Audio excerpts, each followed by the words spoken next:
एक बार की बात है, एक जादुई जंगल में लिली नाम की एक नन्ही परी थी। वह अपने दयालु हृदय और कोमल स्वभाव के लिए पूरे जंगल में जानी जाती थी। एक दिन जब वह जंगल से उड़ रही थी तो उसे एक टूटी हुई पंख वाली एक छोटी सी चिड़िया मिली।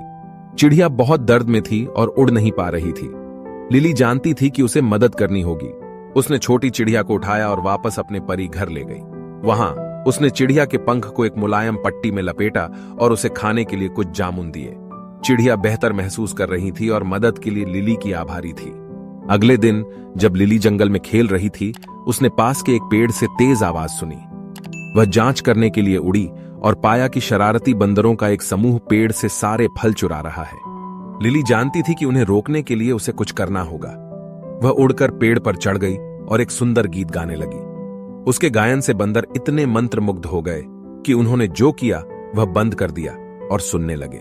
लिली ने फिर बंदरों से पेड़ को फल वापस करने के लिए कहा और उन्हें जंगल के अन्य पेड़ों से और फल लाने का वादा किया।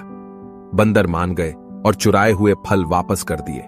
लिली फिर जंगल के चारों ओर उड़ गई। बंदरों को देने के लिए अन्य पेड़ों से फल इकट्ठा किया। उस दिन से लिली को जंगल के शांति दूत के रूप में जाना जाने लगा। वह अपने सुंदर गीत गाती थी और जंगल में किसी भी तरह के संघर्ष को शांत करती थी।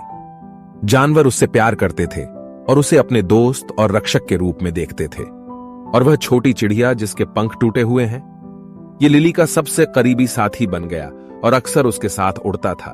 उसके गीतों के साथ तालमेल बिठाता था। साथ में वे जादुई जंगल में आनंद और शांति लाए।